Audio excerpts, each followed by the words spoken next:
Nah, teman-teman, sebelum kita ke materi, Miss Imas mau nanya nih, siapa di sini yang di rumahnya punya hewan peliharaan seperti kucing? Oke, nah kira-kira yang punya hewan peliharaan kucing, apakah kalian pernah mengamati tidak ya? Kucing itu melahirkan atau bertelur ya. Lalu hewan lain contohnya ayam, apakah ayam itu melahirkan atau bertelur ya?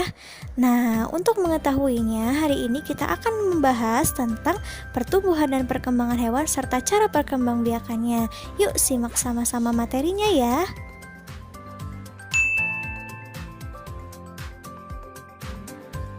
Oke teman-teman, nah setiap makhluk hidup itu pasti mengalami pertumbuhan dan perkembangan. Salah satunya adalah hewan. Di Indonesia sendiri terdapat berbagai jenis hewan, baik itu hewan peliharaan, hewan langka maupun hewan liar, pasti mengalami pertumbuhan dan perkembangan. Tapi setiap hewan mengalami pertumbuhan dan perkembangan yang berbeda-beda ya, tergantung faktor yang mempengaruhinya. Nah, misalnya kalian punya 2 ekor kucing yang kalian pelihara di rumah, tetapi ukuran kucing yang pertama tubuhnya lebih kecil dibandingkan kucing yang lainnya. Itu terjadi karena adanya faktor yang mempengaruhi pertumbuhan dan perkembangan kucing tersebut. Nah, faktor-faktor yang mempengaruhi pertumbuhan dan perkembangan hewan terbagi menjadi 2 ya. Yang pertama, faktor internal, yaitu faktor-faktor yang terdapat dalam tubuh hewan. Jadi, mencakup yang pertama, genetik dari induknya. Yang kedua, karena hormon dalam tubuh hewan. Faktor yang kedua yaitu faktor eksternal, yaitu faktor yang terdapat di luar tubuh hewan, meliputi yang pertama asupan makanan dan minuman, yang kedua aktivitas tubuh hewan, yang ketiga suhu udara, yang keempat oksigen, dan yang kelima sinar matahari.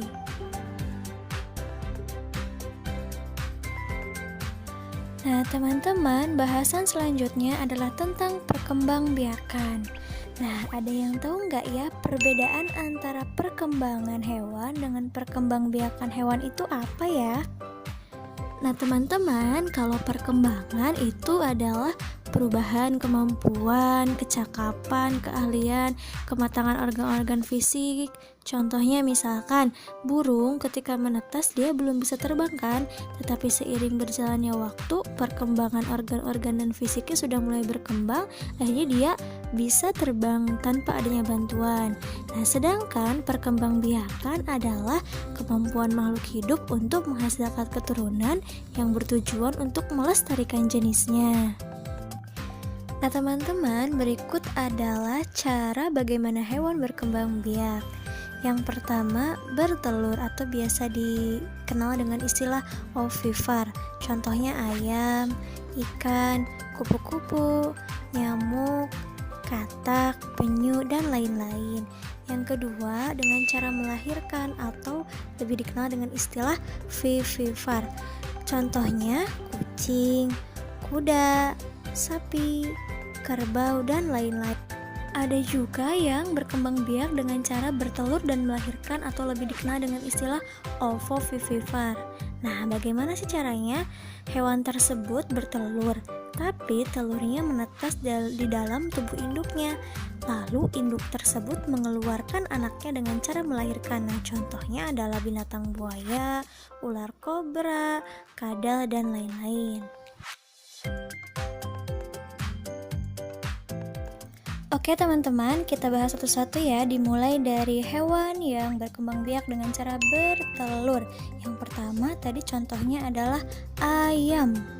Ayam memiliki ciri-ciri tubuh berbulu, memiliki 2 kaki, memiliki paruh, bernapas dengan paru-paru, berkembang biak dengan cara bertelur, dan membutuhkan makan dan minum. Fase pertumbuhan hidup ayam dimulai dari telur. Telur akan menetas menjadi anak ayam. Anak ayam akan tumbuh menjadi ayam muda dan akan tumbuh lagi menjadi ayam dewasa. Untuk ayam betina dewasa, dia akan bertelur lagi dan menghasilkan lagi anak ayam selanjutnya. Cara berkembang biak yang lain yaitu melahirkan. Contoh hewan yang melahirkan adalah kucing. Nah, fase pertumbuhan kucing dimulai dari anak kucing, kemudian tumbuh menjadi kucing muda, lalu tumbuh lagi menjadi kucing dewasa.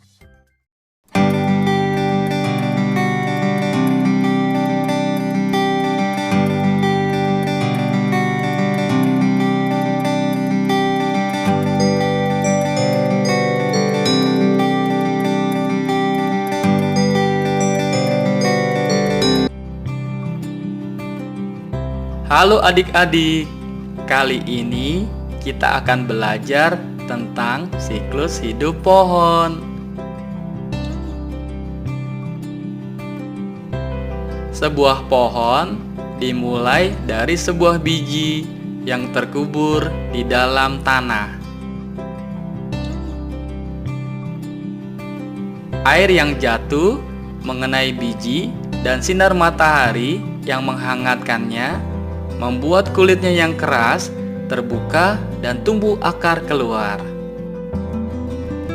Saat pohon kecil tumbuh, batangnya keluar menerobos tanah.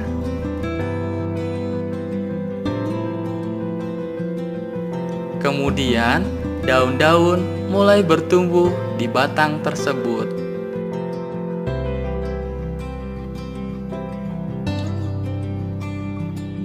Pohon terus bertumbuh, bertambah besar, dan makin tinggi.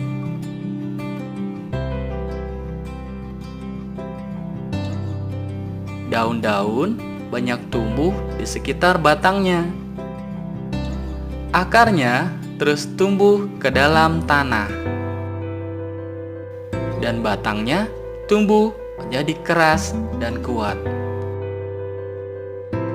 Kemudian, pohon mengeluarkan buah di sekitar batangnya.